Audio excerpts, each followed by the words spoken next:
চাঁদপুরের ঐতিহ্যবাহী বাবুরহাট বাজার এলাকায় ফুটপাত ও সড়ক দখলমুক্তের দাবিতে পৌর প্রশাসকের হস্তক্ষেপ কামনা করেছেন সাধারণ ব্যবসায়ীরা।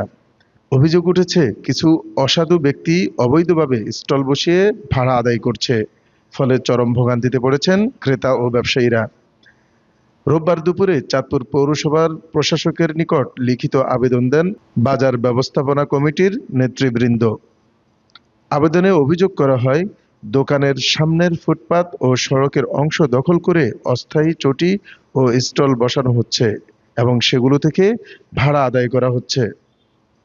বৈধ ব্যবসায়ীরা নিয়মিত হোল্ডিং ট্যাক্স ও ট্রেড লাইসেন্স ফি পরিশোধ করলেও দখলদারদের কারণে বাজারের চলাচলের পথ সংকুচিত হয়ে পড়ছে। এতে সাধারণ জনগণ ও ব্যবসায়ীদের স্বাভাবিক চলাচলে মারাত্মক বিঘ্ন সৃষ্টি হচ্ছে।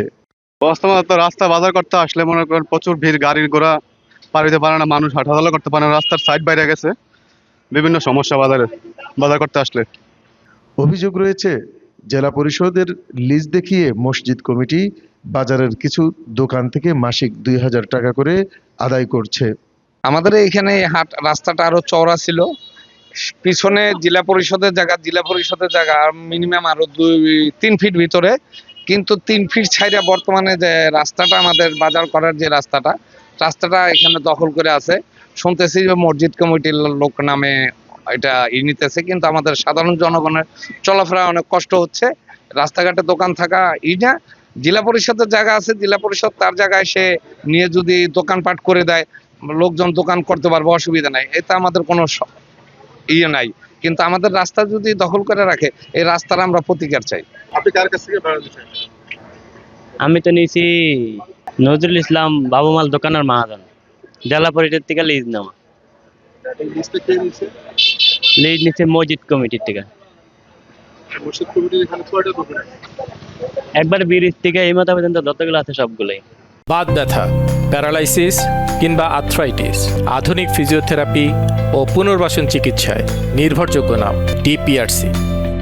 এছাড়াও বাজার সংলগ্ন খালের উপর থাকা কালভার্টের উপরেও দোকান বসানো হয়েছে, যা সড়কের চলাচল আরও সংকুচিত করেছে। স্থানীয়দের দাবি, এসব দোকান একটি প্রভাবশালী চক্রের মাধ্যমে স্থাপন করা হয়েছে, যাদের বিরুদ্ধে কেউ প্রকাশ্যে কথা বলতে রাজি নন।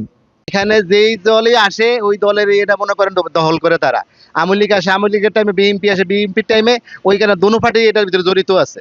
চটি সরানোর জন্য বাজার ব্যবস্থাপনা কমিটি একাধিকবার চেষ্টা করেও বারবার ব্যর্থ হয়েছেন, আর তাই পৌর প্রশাসকের হস্তক্ষেপ কামনা করে আবেদন করেছেন তারা। বাবুরহাট বাজারের পক্ষ থেকে এখন পৌরসভায় আসছিলাম, আমরা ওই যে বিভিন্নভাবে বাজারের যে ফুটপাত দখল, চটি বসিয়া বিভিন্ন দোকানদাররা চটি বসিয়া বাজারের চলমান যে যাত্রী চলাচল এবং ক্রেতা চলাচলের যে রাস্তাটা প্রতিবন্ধকতা সৃষ্টি হয়েছে শুধু একমাত্র চটির কারণে, যার জন্য আমরা অনেকবার ব্যর্থ হয়েছি চটিগুলি সরানোর জন্য। তারা চটি একবার সরায়, আমরা আসার পরে আবার কতক্ষণ পরে দেখি যে আবার সেই একই অবস্থা। এমন তো অবস্থা আমরা এখন জেলা পৌর প্রশাসক মহোদয়ের দৃষ্টি আকর্ষণ করছি এবং একটা দরখাস্ত নিয়ে আসছি। আমরা দরখাস্তটা ওনাকে দিছি। আমরা আশা করি প্রশাসক মহোদয়ের কাছে আমরা আবেদন করছি এবং জানাইছি প্রশাসক মহোদয় যথাযথ ব্যবস্থা গ্রহণ করবে, এই আশাই আমরা কামনা করি। এ বিষয়ে দায়িত্বপ্রাপ্ত প্রশাসক মুঠোফোনে জানান, বাজারের পরিস্থিতি সম্পর্কে তারা অবগত রয়েছেন এবং অভিযোগের বিষয়ে শীঘ্রই যথাযথ ব্যবস্থা গ্রহণ করা হবে। মুসাদ্দেক আল আকিব, বাংলা এডিশন, চাঁদপুর।